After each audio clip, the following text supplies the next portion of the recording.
Allez-y, Madame le maire, vous avez la parole. Et après, on reprendra un citoyen là-bas. Monsieur le Président de la République, Meriem Derkaoui, maire d'Aubervilliers et vice-présidente au conseil départemental de la Seine-Saint-Denis. Merci pour votre invitation, mesdames et messieurs.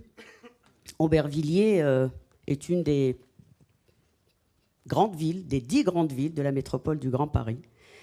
C'est une ville qui a beaucoup d'avenir, une ville où ça bouge beaucoup, une ville jeune dans un des départements les plus jeunes de France. Vous savez, la jeunesse d'Aubervilliers, ces derniers temps, s'est pas mal mobilisée sur la question de la réussite, sur la question de l'école, sur les inégalités dont elle souffre, et pas seulement à Aubervilliers. Toute la Seine-Saint-Denis, Monsieur le Président de la République, non seulement attend des réponses concrètes aux mobilisations, aux différents rapports, des rapports de parlementaires, des études sociologiques, des enquêtes. Tous le disent. Le département, Aubervilliers, les villes de la banlieue, mais je n'aime pas le terme quartier, parce que nous sommes de vraies villes. Nous sommes des villes qui sont assoiffées d'égalité. Nous voulons l'égalité républicaine.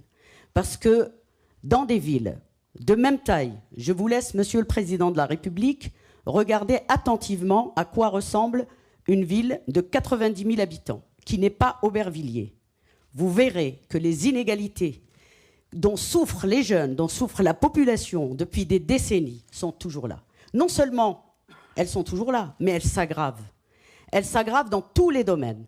Je tiens à saluer ici l'ancien secrétaire d'État, qui est désormais ministre du Logement, qui est venu nous rendre visite lors des incendies meurtriers qu'a connu notre ville cet été. Je tiens encore une fois à vous le dire.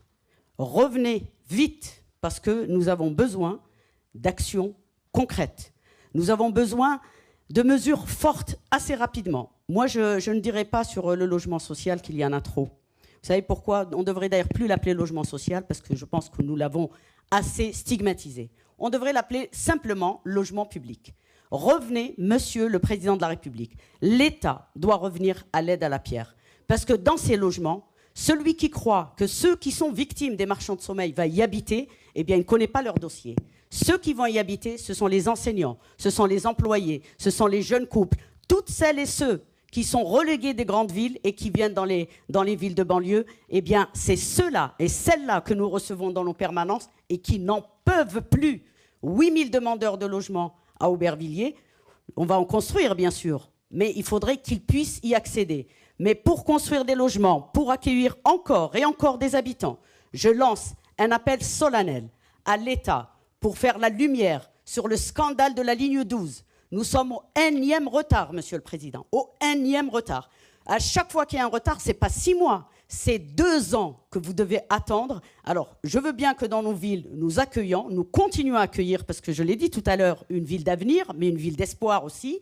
Mais nous en avons assez des bus saturés, nous en avons assez des problèmes de circulation, assez de la malvie au quotidien pour les étudiants, les employés, les salariés et toutes celles et ceux qui viennent chez nous. D'ailleurs, vous-même, Monsieur le Président, vous viendrez certainement dans quelques mois inaugurer le plus grand campus, le campus Condorcet, puisque c'est la plus grande université d'Europe en matière de sciences humaines et de sciences sociales.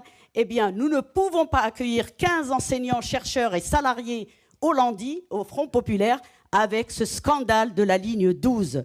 Un scandale, tant les défaillances de l'État, de IDF Mobilité, de la RATP, du groupe Vinci sont flagrants. Il s'agit de l'argent public, plus de 150 millions d'euros. Je veux absolument que cet audit, parce que je vous ai écrit, mais ce n'est pas à vous de répondre, je le sais bien, ce sont vos services à le faire. J'attends toujours d'être reçu par la ministre des Transports, j'attends toujours d'être reçu par la PDG de la RATP. C'est un scandale ce qui se passe avec la ligne 12 à l'arrivée de... Je vous donne un exemple, Monsieur le Président, Vite, comme ça, toute personne pourra savoir, il s'agit de l'argent public. Oui, donc c'est l'argent de tout le monde. Eh ben, moi, je veux savoir à quoi il sert aujourd'hui. Eh bien, pour 1,5 km, pour 2 stations, il faudra 10 ans. Vous savez ce que disent les habitants? S'ils veulent qu'on descende et qu'on pompe nous-mêmes, on va pouvoir le faire sans problème. Donc on vous invitera, Monsieur le Président, Merci à venir beaucoup. visiter le chantier de la ligne 12. Merci beaucoup, Madame Merci. le maire, pour votre expression. Madame le maire d'Aubervilliers. Le rapport, je crois, sera discuté demain au Parlement. Demain soir. Donc, ça arrive. Sur le logement, j'ai répondu.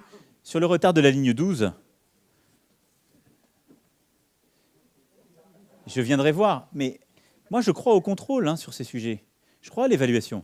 Je ne suis absolument pas juge sur ce point. Mais non, mais typiquement, je pense que les parlementaires pourraient se saisir d'une évaluation sur ce sujet. De regarder pourquoi il y a eu de tels décalages, le coût, qu'est-ce qu'il explique et autres.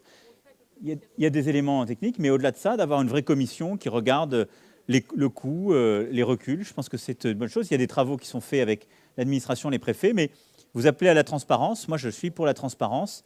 Et à cet égard, le Parlement a un rôle important à avoir sur ce sujet. Vous avez parfaitement raison. En tout cas, je ne peux que souscrire aux propos que vous avez eus par ailleurs sur cette soif d'égalité républicaine. Madame la maire, et je vous en remercie.